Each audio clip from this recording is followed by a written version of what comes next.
Do you guys ever get the feeling that some people out there, some people are making arguments hoping you don't know that they know better?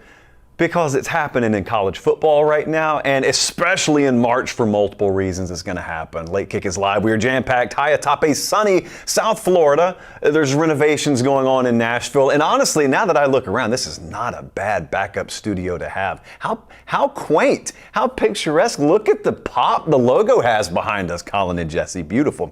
We're happy to have you with us. I am indeed going to wade headlong into the murky, murky waters of comparing sports because people are going to do it to you. They're going to gaslight you this month. So we're going to try and get out ahead of the curve as we try and do it this prestigious university of ours here at Pate State. I've got some things on Brian Kelly that I would like to discuss because you asked me to discuss them. I've got quarterback battles.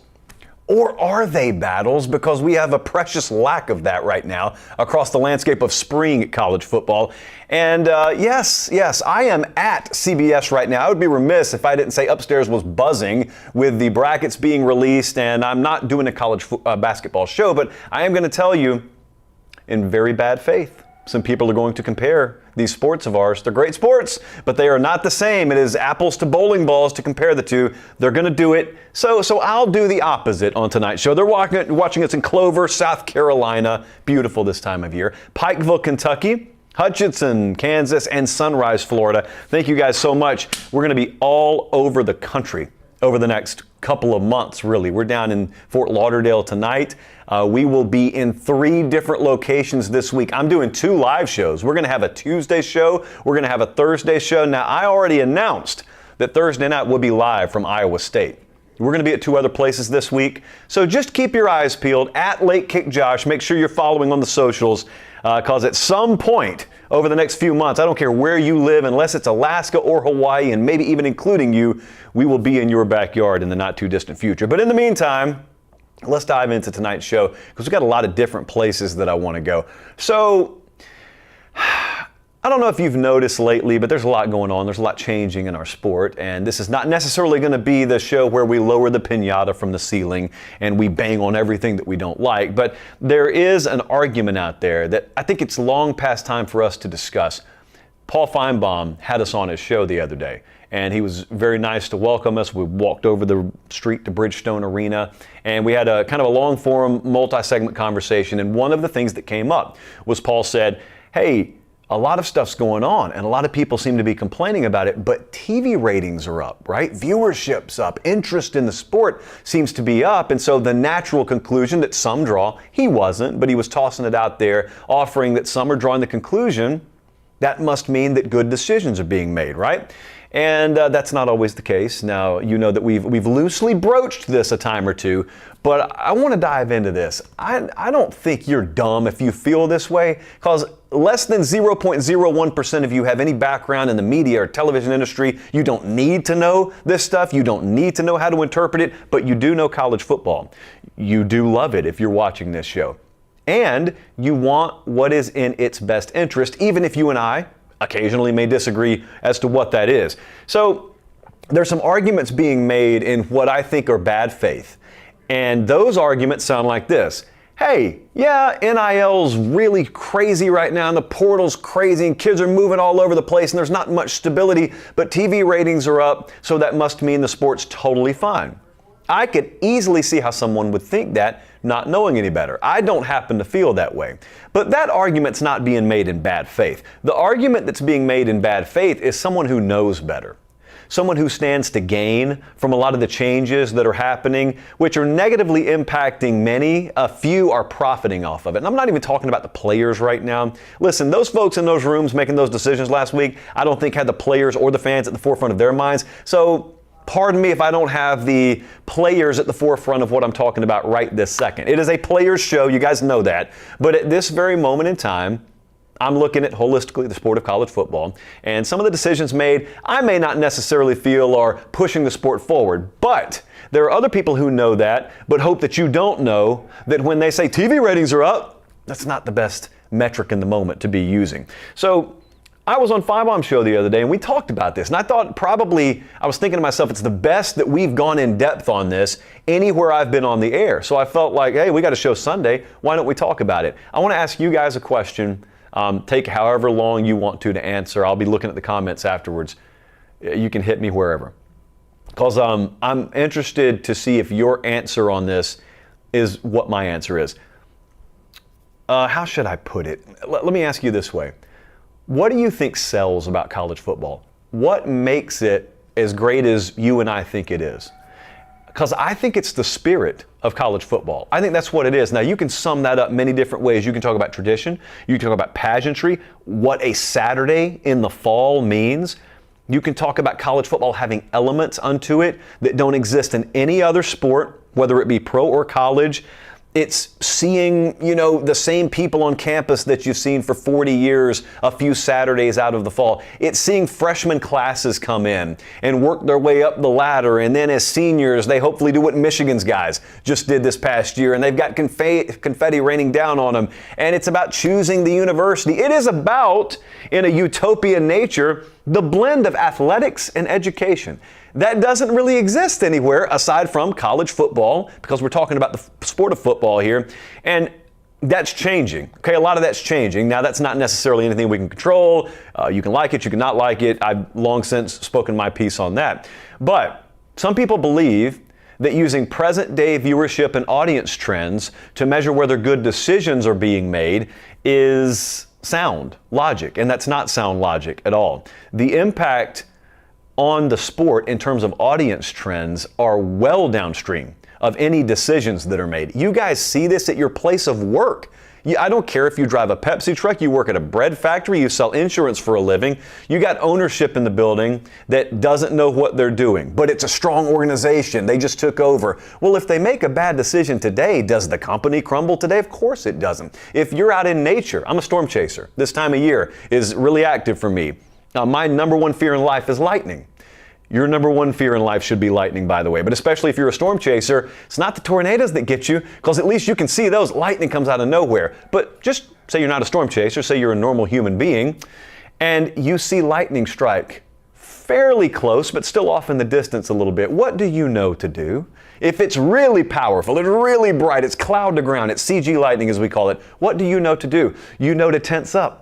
Because the lightning's not over once the light fades. The lightning's over once 3 or 4 seconds later, the thunder happens. Why does it take a little while? Well, we know sound travels a lot slower than light. Therefore, the sound that emanates from a lightning strike is a little bit delayed. It's no different in decision making, both good and bad. There's a town on the Mississippi River, not just Mississippi. Great people there. I happen to be there a fair amount when we're storm chasing, although I didn't plan it that way.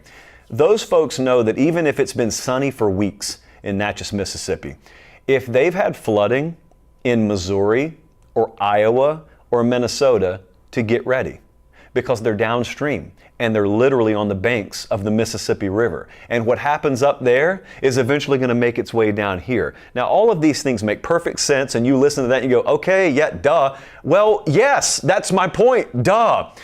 If you make catastrophic decisions in college football today, it doesn't immediately erase decades of fan equity that's been built up. I used to watch pro wrestling. I don't anymore. I didn't stop overnight. I used to watch NASCAR. I don't anymore. I didn't stop overnight. I've loved college football my entire life. I don't ever plan on leaving it. But not all of you are what you would call P1 viewers or P1 fans in the media industry. Actually, you guys probably are, but there are a lot of folks on the periphery that could take it or leave it. And if what you're in love with is the spirit of college football, and the spirit starts to erode, not immediately, but over a period of years, you don't think that college football could suffer the same fate that some of those other sports do? Do you think college football is immune to that? I know in our country, the sport of football could seem right now like it's immune to that. I don't think it is. Now, that sounds kind of doom and gloomish. The good news is we're not even close to being too far down that road for things to U-turn. And in some cases, I don't think it's like we're going a million miles an hour down that road. I just think stuff like this needs to be spoken about on the front end, because once you do get down that road, you learn that really no amount of good decisions can turn it around overnight. As long as it took to get down that road, sometimes it takes that long to come back to. And I'm not interested in a prolonged period of drought in college football. People can mess up things to the left and right, but what I'm focused on, please, Let's not mess that up. So I know that it's a brave new world and we're all living in it right now. And I know a lot of changes are happening. Some of them may positively impact your program or not, but I would encourage you to zoom it out and look at the sport of college football, because at the end of the day, even though you may think, hey, I live in Little Rock, Arkansas, what am I going to do about it? Well, you individually, nothing. Candidly, nothing. 10,000 of you, 100,000 of you, million of you, they have to pay attention to you. You understand the entire value proposition of these media rights deals has baked into them that you will be there. That's the reason they're so valuable. It's not because someone in a suit's intellect is valuable. It's because someone in a suit happens to have their hands on the wheel of a sport that's really popular because you made it popular. So what happens if you're not there? I am not suggesting a walkout or a boycott or anything like that, but I am saying you think your voice doesn't matter and you're wrong. They hope you feel that way because that makes you feel insignificant and they can do whatever they want no matter how you feel. That's not the case. That's not the case. People get fired really, really quick. There's kind of a hair trigger when billions are spent and a few percentage points of audience have trended out the door. So don't ever feel like your voice doesn't matter in this stuff. I promise you, you sit in on some of the meetings I'm in, I promise you your voice matters a lot more than they may want you to think it matters. As you can see, we are not in Nashville, Tennessee tonight. We're down in beautiful Fort Lauderdale. It's still sunny outside. It's great. We're on Eastern time tonight too. So happy to have you guys with us. Look, here's the deal. It's spring.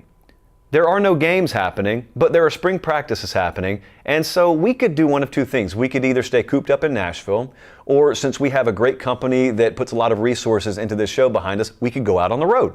So we're going to go all over the place over the coming months. I'm going to sit down with 3 head coaches this week, and I am going to sit down with like 1 to 2 dozen of them over the next couple of months.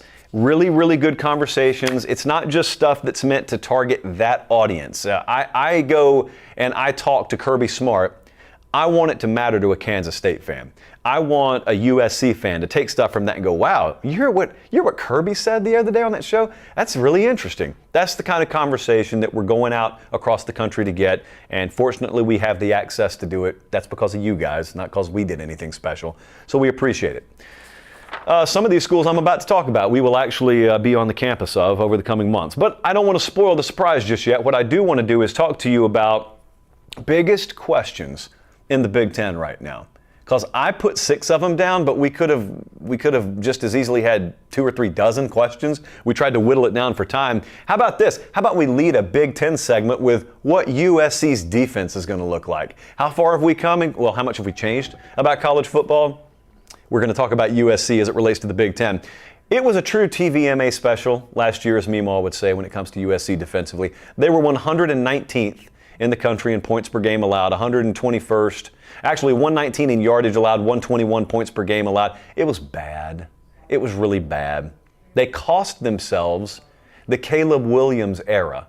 Now, I know that there probably would be a more diplomatic way to put that. I'm sure if we had Lincoln Riley on the show, he wouldn't say we wasted the Caleb Williams era. But when you have a guy that good and you don't win a conference championship with him, through no fault of your offense underachieving, I look at that as a waste. This is college football. LSU had the Heisman Trophy winner last year. They wasted him because their defense sucked. USC had Caleb Williams a couple of years. They wasted him.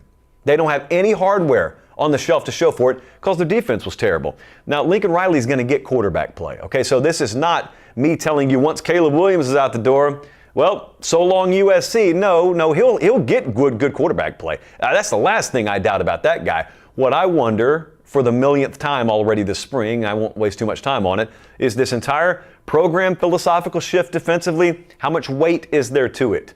You know, I told you a million times before, I do not doubt people in spring. I always believe in benefit of the doubt in spring. So if Lincoln Riley tells us that there is a shift happening philosophically for that program, if he tells us that they're changing the way they do everything top to bottom, if there's a defensive overhaul that overlaps with a program overhaul, as long as the calendar says March, that's what God created spring football for. I'm totally fine with that. Now, eventually we're going to have to formulate some hopefully well-rounded opinions. And I'm going to decide whether to take USC's defense seriously. This is not that time. I'm willing to give benefit of the doubt. So that's question 1. Question number 2, we go all the way to Ann Arbor. What about Michigan's offense? I took some flack which I think was a little deserved, if I'm honest with you, the other day, because I talked about questions with Michigan. And I talked about how they're down quarterback 1, RB1, wide receivers 1 and 2. I think, Jesse, what was it? 5 of their top 6 offensive linemen are gone. And I stopped there. Now, I shouldn't have stopped there. You guys were right to criticize me because they return a ton defensively. And really, defense could probably carry them again this year. At the very least, it'll give them a shot to win every game. But that's why I'm not questioning Michigan's defense. I will question their offense. Again, don't doubt them. Just question them. Because last year, they ran the ball so effectively. You know, J.J. McCarthy is going to go really high in the NFL draft, and yet they never had to ask him, go win us games. That is really atypical for college football. I don't really care how dominant defensively or dominant on the ground you are. Eventually, you get late enough into conference or postseason play, quarterback's got to win you a game. And I'm not saying J.J. McCarthy was hidden last year, but man, there were times, even in a national championship setting, there were times they didn't have to throw the ball all over the place because they play complementary football. Well, my question is, can they do that again this year with so many new pieces?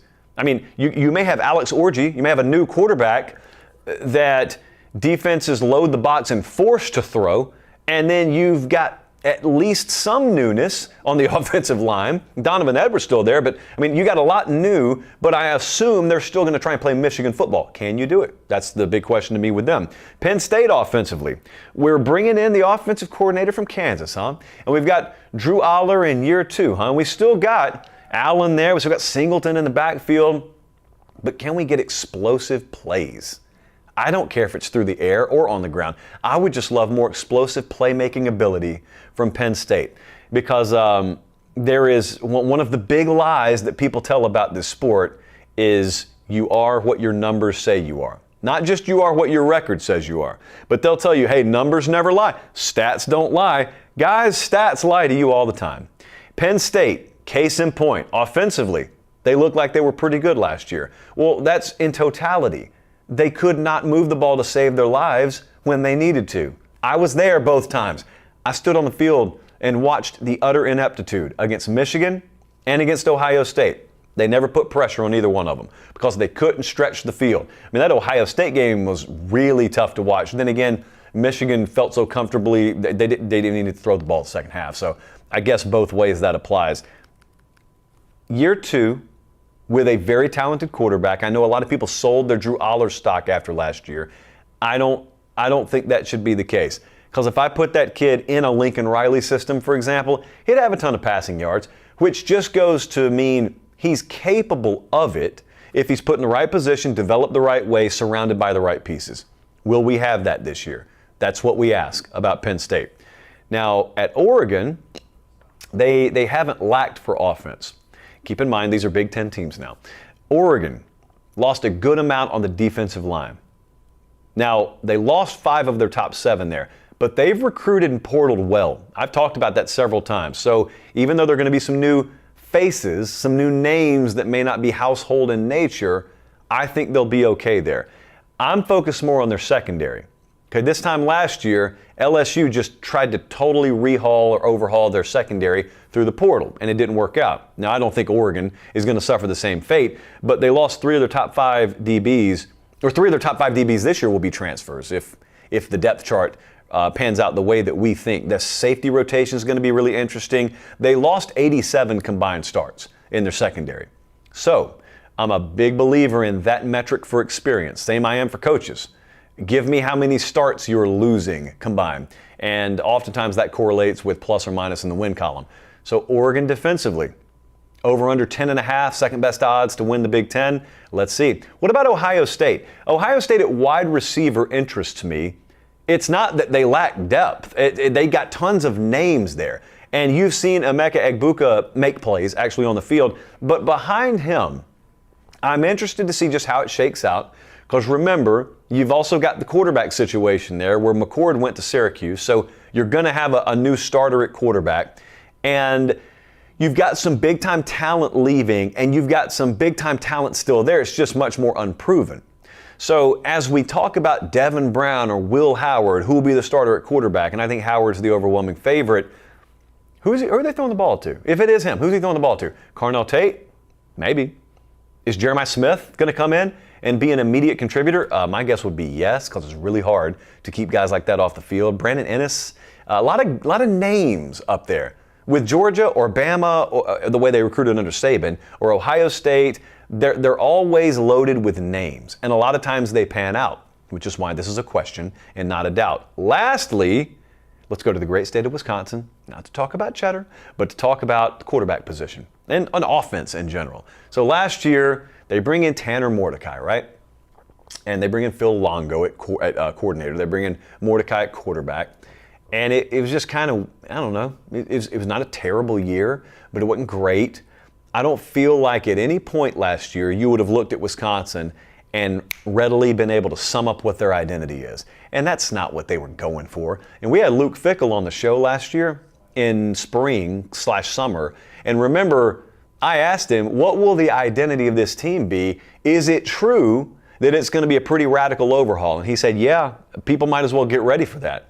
In terms of what you know about Wisconsin football, it'll be a pretty radical overhaul. Well, that doesn't always finish in 1 year. So year two, a lot of times you'll hear a coach say, oh, candidly, we didn't really get everything we want installed year one, culture-wise, system-wise. Well, year two, you don't really get to say, hey, it's taken us over 2 years to get everything installed. They brought Tyler Van Dyke up there from Miami. That's the quarterback this year. And you just blindly tell me Luke Fickell with a full year under his belt going into year two, I feel good about it because I think the guy's earned benefit of the doubt. And what he did at Cincinnati was incredible. And I think they'll be improved this year, but offensively, like, what are they? Like, what do they want to be? Has his mind changed at all from this time last year? That's what I'm watching with them. We roll on. Got to help the amount of folks watching. I know there's a lot of stuff out there happening, guys. I know. Hey, that's why we do the show. And we keep it ready for you if you want to listen to it or watch it the next morning. Not too much has changed overnight normally, but we appreciate you however you watch and listen and wherever you watch and listen. Now, obviously, somebody has been watching or listening to my thoughts on a certain head coach because I've gotten over the span of about the past 2 weeks several questions about this guy. And so I thought, hey, Jesse and Colin, let's just throw this in the Sunday night show. So it's who would you think it's about? As I apply the lip balm here, who would you think it's about? Well, it could be three guys, and we spin the magic wheel and it lands on the guy in Baton Rouge.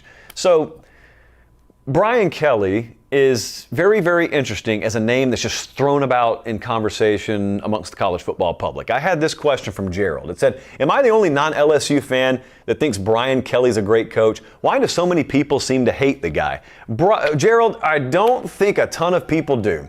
I just think that there is a crowd out there that's very vocal. Okay, so I tried to coin a phrase the other day. I'm going to see if it sticks. It's still really early, but we'll see if it sticks. So it is my belief that most people don't either hate Brian Kelly or don't even think ill of him. They don't look down on him.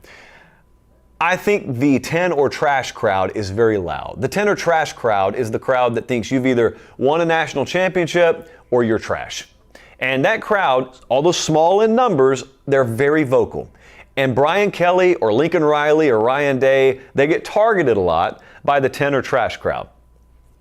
I would have Brian Kelly in the 4 to 7 range of active head coaches. If I just did power ratings, which we'll probably end up doing on the show in the not too distant future, I'd have Brian Kelly somewhere like 4 to 7 or 4 to 8 in the head coaching rankings in college football.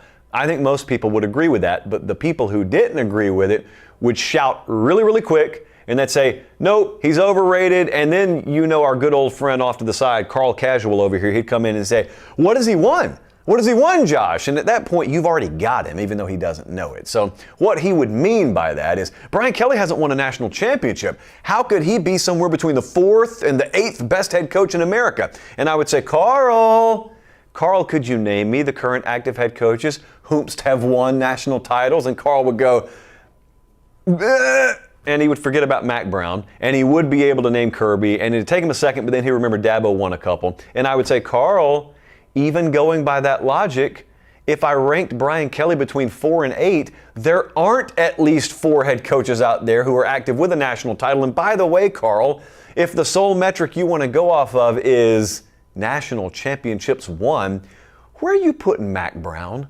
You really putting Mac Brown in the top 3 of active head coaches? Is that something you want to look me in the eye and tell me you're doing? Carl would go, I got a call. Hold on. Hey, babe. Carl's single. He's not talking to anyone. But Carl would wrap himself into a pretzel intellectually, and he would start talking nonsense. Here's the fact of the matter. Brian Kelly hasn't won a national championship, but he's a really good coach. Just like Riley, just like Ryan Day, you don't have to have a national championship ring on your finger to be a really good coach. Here's the wild part, though.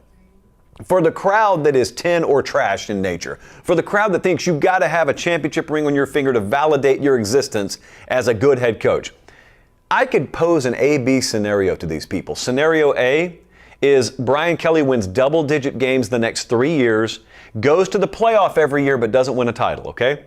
Scenario B is he goes 10-3 next year, backs his way into the playoff, and LSU makes a run as the 10 seed and wins it all. Then they finish sub 500 the next 2 years. This crowd would take scenario B, and in their mind, that scenario where 2 out of the 3 years were sub 500 at LSU, but one of them happened to be lightning in a bottle, national championship ring, they would say that elevates Brian Kelly as a head coach. But double-digit wins 3 years in a row with 3 back-to-back playoff appearances, it doesn't do anything much for me. Insanity. Total insanity. So anyway, I don't think that's the majority, Garrett. I think that's the minority. Here's the shame of it all. You want to ring the shame bell. The shame of it all is if I were to tell you a couple of years ago when Brian Kelly was being hired that in year 2 he was going to have a Heisman Trophy winning quarterback at LSU, you and I would both think national championship. Why? Because history has told us there's a certain baseline of defensive performance you can just take for granted at LSU. Like even if they're not going to be elite, it's Louisiana State. Certainly, they're going to have defensive linemen just crawling out of the woodwork. Defensive backs being a problem at LSU? Absolutely not. And yet they lost, Jesse, 3 games last year with a Heisman Trophy winning quarterback. That's the shame of it all. That was the shot he had. I mean, you give me a top 25 defense, top 30 defense at LSU last year, they may very well have won the national championship. Remember, JP poll, we still had him top 10. I don't think you guys remember this. I told you, because we partner with FanDuel, and I told you a lot of times I can hit up FanDuel and I can say, here's what my model would make a game today if they played it on a neutral field. What would you guys have? They had LSU at the end of the year favored over a lot of teams. They had LSU favored over some teams that made the playoff. They had LSU favored over a team that went to the national title game. So, LSU, good team last year, but very, very limited because defensively they were, they were wet garbage. That's what they were last year. But in fairness, they, as a program, made the necessary moves staff-wise. It's the most improved side of the ball in the country when you're talking about coaching upgrades. So good on them. Wish it would have been there last year. Let's keep moving right along. Healthy pace on the show tonight. Healthy pace. Appreciate you guys watching us wherever you are. Make sure you're subscribed to the channel. Make sure you're subscribed to that podcast feed, because some of the stuff we do only pops up in the pod feed, and some of the stuff we do only pops up on the YouTube channel. So it is just a safe proposition in life to be subscribed to both. You know, we got some quarterback battles every spring. That's one of the most fun things to talk about. Who's going to win the starting quarterback job? And this is college football, so normally I could have like 3 pieces of paper in front of me full of nothing but quarterback battles. And there's a strange thing happening right now. I had one of you hit me up and asked if I could break this stuff down. Sure, we can. But look around the country right now. Where are the major quarterback battles? Like at Ohio State. Yes, I think there's an open quarterback competition. But that's exactly what I said. That's exactly what I mean. I mean, Ryan Day has several guys on his roster, 2 in particular, in Devin Brown, who's been there for a while, and Will Howard, who they just brought in. Okay, so Ohio State fans are convinced Will Howard's going to be their starting quarterback. I am too. But that doesn't mean that it's not an honest-to-God open quarterback competition. It just means it's open and there's an overwhelming favorite. But I do agree with you guys. If you tell me, hey, Will Howard, man, if he's healthy, he's going to win that job. I think he will too. I also think Devin Brown's got a really, really good fighter's attitude about him. It's good to have guys like that in the locker room. There's absolutely no benefit in announcing a starter right now, and I don't expect that. But I think that one overwhelmingly has a favorite in it. What about Michigan? Michigan just up the road, you go quarterbacks and defense in the Big Ten. That's kind of the way it's smart to look at that conference. We may have Will Howard and that defense at Ohio State. We may have Drew Aller and that defense at Penn State. Well, are we going to have Alex Orji and that defense at Michigan? That's kind of the way you can look around the conference. Like, what if we have Dylan Raiola and that Nebraska defense? So at Michigan, J.J. McCarthy's gone. I think that's what America knows. I don't think America, from a casual perspective, has tuned in and understand what the quarterback situation there is. Alex Orji looks like the likely QB1 there, but if you just go by seniority, if you just go by experience, well, then you're looking at, Jack Tuttle, who is a seventh-year guy, I believe. Orji, to me, would be the guy, so that's the one I've circled. He's inexperienced. Your ceiling, in terms of what it takes to win the conference, is probably only high enough with him. Now, the trade-off, as is often the case in this sport, is you probably have a lot more fluctuation. You probably have a lower floor with him. Tuttle's a solid guy who would, probably make sure that you don't lose to Purdue. I don't even know if they play Purdue, but probably also not going to be able to beat Ohio State. Orji probably, at the end of the year, has the ability skill-wise, if that defense plays up to par, to do some things maybe as a team with him at quarterback that they couldn't do without him. That's at least the way I feel in spring. What about Auburn? Biggest question on that team, quarterback. Will there be a competition, though? The position being a question mark doesn't mean that there's a massive competition. Peyton Thorne was the starter last year. He had, 5 games where he threw for under 100 yards. So last year, Auburn was last in the SEC in pass yards per game. That just can't continue under Hugh Freeze. There are few truths in an uncertain world, but one is I think that can't continue. But what's going to happen? Is Walker White going to come in as a freshman and overtake him? I don't think so. Here's what I think would be fair to expect. Number one, Auburn will just blanketly improve year over year offensively under Hugh Freeze. I am going to believe that because it's Hugh Freeze. Number two, I remember in 2021, we watched Peyton Thorne do some pretty good things at Michigan State. Now, that's a long time ago, but it is a fact that that guy, Peyton Thorne, did those things once upon a time at Michigan State. Somewhere in there, he's still capable of that. If he's given the right circumstances and situation, he's capable of that. Auburn's over-under win total 7.5. We've got the whole year 1 to year 2 thing. They got some good wide receiver talent. They just have to get it done at quarterback. But still, would we call that an open competition? I wouldn't. Hugh Freeze is not right now, listening to him talk. So there's that. We're still searching. What about Florida? I know some people are going to try and make more of this than there is. So I know from a probably not 50,000, but maybe 25,000 foot view. You guys saw Florida last year and they were bad. And then you see they bring in DJ Lagway, the crown jewel at quarterback of the recruiting class. And you think, oh, that guy's got to start as a true freshman. Well, no, he doesn't, because Graham Mertz came back. Well, Josh, yeah, but I mean, what is Graham Mertz really? They were terrible last year. As a team, they were. He was not. He was really good. 73% completion guy, 2,900-yard passer, 20-3 touchdown to INT ratio. Like, he was good last year. And so, hey, around him, there were nothing to write home about. But DJ Lagway's in a really good spot here. This is not an open quarterback competition in the classical sense. To me, it's a situation where you got a guy who's really experienced. They nailed it in their evaluation of him. Napier and his staff knew exactly what they were doing there. And so DJ Lagway gets to come in and not have to carry the entire weight of the program and a coaching staff on the hot seat on his shoulders. So Ohio State, I don't think it's a down-to-the-wire competition, nor do I at Michigan, nor do I at Auburn, nor do I at Florida. So I'm looking around the country and I'm trying to figure out where all the, Paula Cole used to sing, where have all the Cowboys gone? Where are all the quarterback competitions? Where have all the QB fights gone? I don't know. Maybe we'll see things emerge in fall. They're watching us in Walker, Louisiana, Clovis, New Mexico, Akron, Ohio. Thank you guys so much for being tuned in. We move on. I did not bring the chalice. We just have a temporary paper cup. Same questionable ingredients inside of it, though. Very strong, actually. So, I figure now's as good a time as any. We can talk about this. I want to be responsible. I want to be respectful. The network for which I am employed, through which I am employed, has the rights to this tournament coming up. I love March Madness. I am told that we may very well be at the Final Four. So look, college basketball is great. Colin, here's your endpoint. College basketball is a wonderful thing. College football is a wonderful thing. We are entering the time of year where people are going to try and compare the two, and I don't want us falling for that. We had a tweet earlier today. Someone asked us from San Diego, California. Chuck asked us, is it fair to compare the new 12-team playoff in college football to the NCAA tournament and March Madness? What makes them alike or different in your opinion?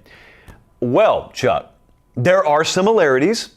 For instance, both are sports. And that's about where the comparisons end, Chuck. I know there are little things here and there. Yes, there's a bracket. Yes, there are two teams facing each other. But March Madness is upon us. It's great. And we can enjoy it just for that.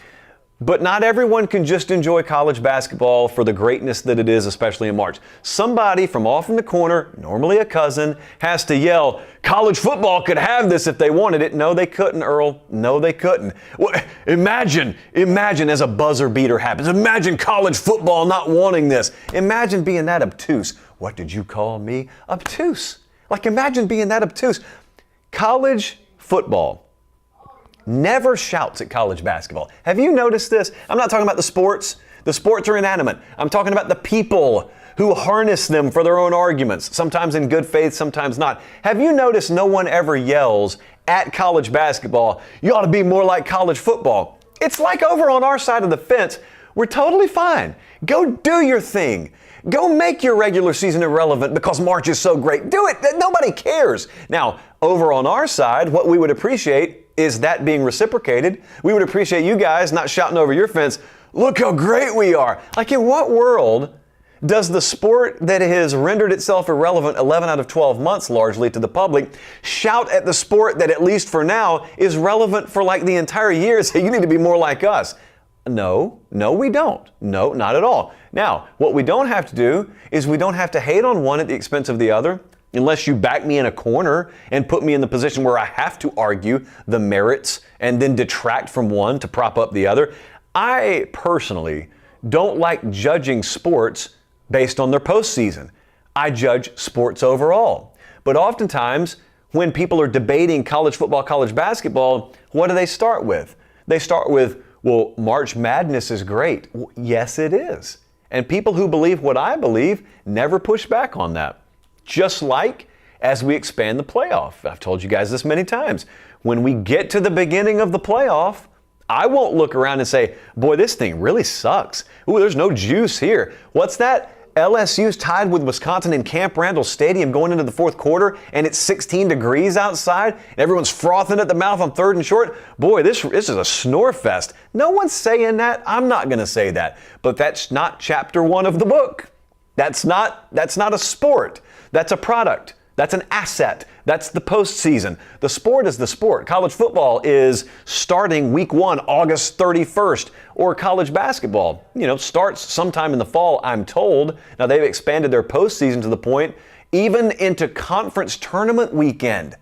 It doesn't have to be watched. If you're a diehard fan, you do watch it. But honestly, I was in Nashville. I was at one of Auburn's games, actually, this past weekend. They played like 3 games. Some of them play 3 or 4 games in 4 days. They don't do that in football, by the way, for anyone trying to compare the sports. I watch Auburn play those games. I watch them win the SEC tournament. They're playing in Russia for the first round. They're playing in like Spokane, Washington. So you have taught me as a sport that I don't really have to be paying attention in December or January or even early March. I can go upstairs right now.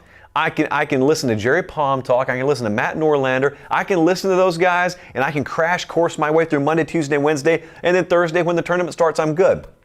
And the product from that point forward will be excellent because there's nothing like postseason basketball. What did you trade off to get that? That's the question. What do you trade off in college football to get that? So I know the question wasn't exactly, hey, go down the road of what happens if college football adopts the college basketball model.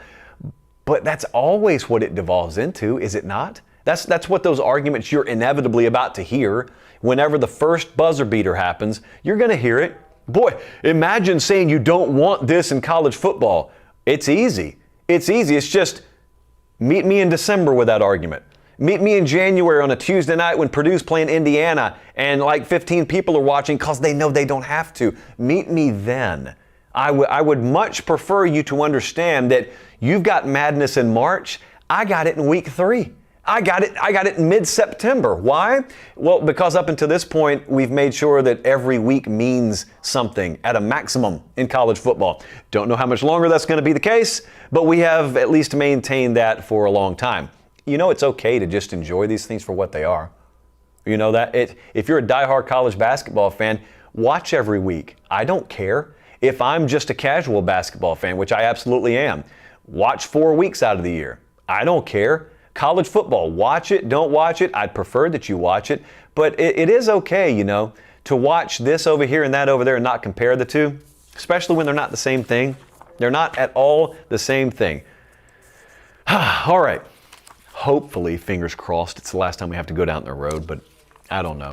I will tell you this. I cannot promise you because I haven't pulled up FanDuel, but I would imagine, Colin, those brackets have probably been out an hour now. I would imagine FanDuel already has lines up on every game for the first round of the NCAA tournament, which leads me to my next point.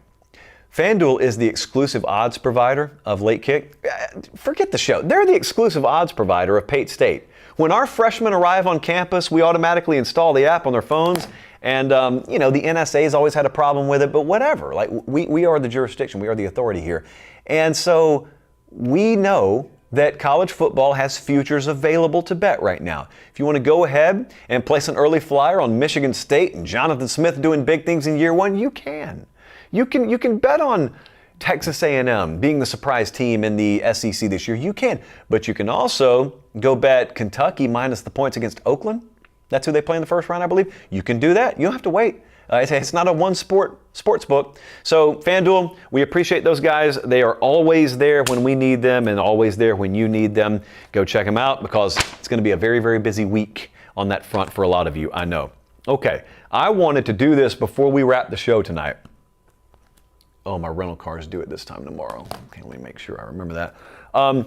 Who are the most overlooked teams this year? You get a feel sort of in spring for which teams the public's getting ready to take seriously and which ones they're not. And I have a feeling that Oklahoma is being cast off by the wayside. Their over-under win total at FanDuel is 7.5.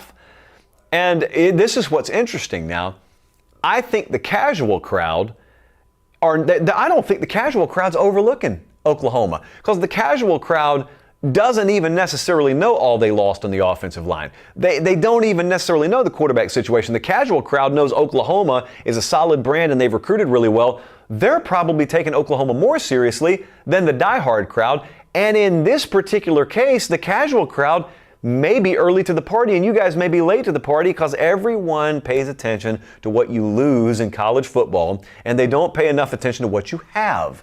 Oklahoma did lose a lot on the offensive line. Oklahoma did lose a starter at quarterback. But they also have the former Elite 11 winner and MVP in Jackson Arnold, who is 2 years in. He's not a true freshman. And they have recruited at a level that has them at a top 10 talent roster status. So it's not like they're going to put potato sacks out there on the offensive line. You don't know their names. So you automatically think they're going to be subpar. So do the odds makers. That over-under 7.5, like I said. Is Oklahoma being overlooked? I think they are. I think we at Iowa State are being overlooked. Now, here's the thing. I go on Twitter last night. I was flying down to Fort Lauderdale, had nothing better to do. I go on Twitter as Iowa State is like beating someone into a coma. I think it was Houston in the conference tournament. And I said, Iowa State is an everything school. And people who don't know me better took it seriously and outed themselves. And some of them were smart enough to delete their tweets, others weren't. Iowa State, 2 seed in the NCAA tournament in basketball. Hey, we're feeling the pressure in the football program. We're feeling the pressure. Every year has got to be the year now. When basketball's holding up there into the bargain, football's got to. I think Iowa State football's being overlooked. They ended last year decently.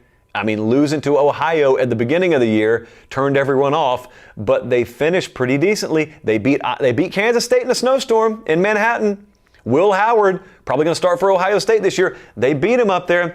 They are 22nd in S&P Plus coming into this year, and they are number 2 in the country in returning production. 85% of their production returns. Rocco Becht, as I like to pronounce his last name at quarterback, is a guy that I am probably placing on my list of the most exciting players to watch this year. You know, in this post-Brock Purdy world of ours, Iowa State can do magical things at the quarterback position. I think they've been building towards this year. We're going to be live from Iowa State Thursday night. I'm going to have Matt Campbell on the show. So we'll press him on this stuff. We'll find out exactly how good he thinks they are. So stay tuned on that front. What about SMU? Recent ACC edition SMU. Normally, history has taught us that teams don't jump from the G5 into the power, 4 now, and have immediate success.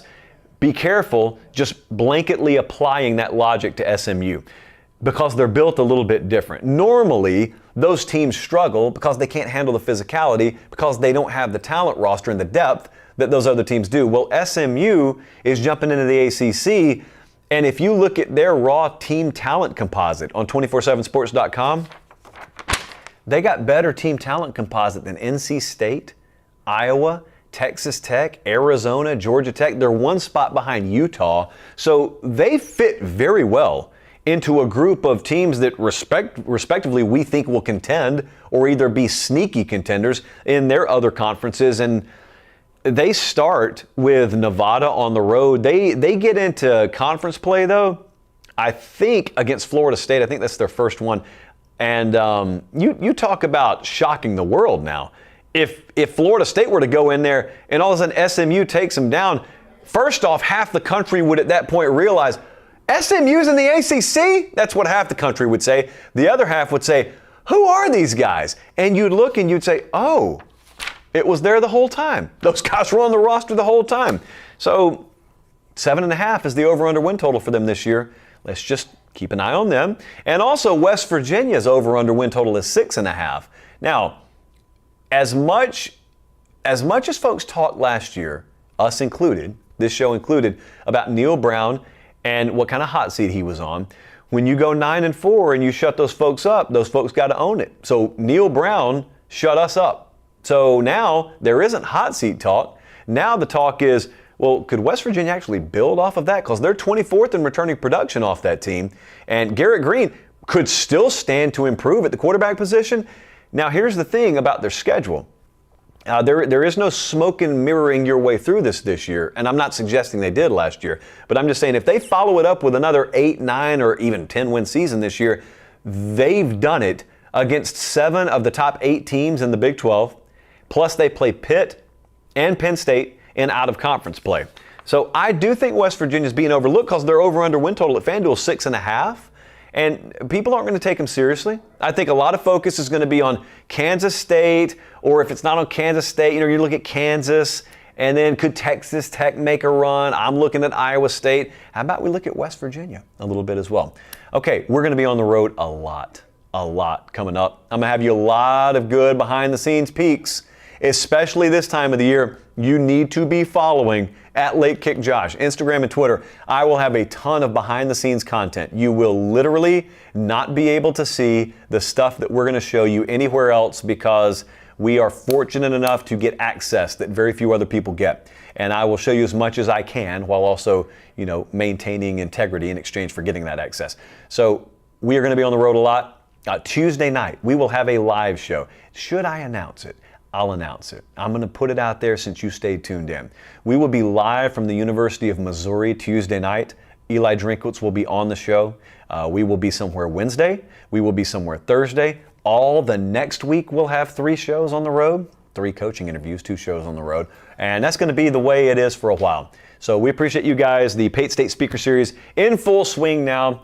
And until Tuesday night, where we will have a live show, remember that.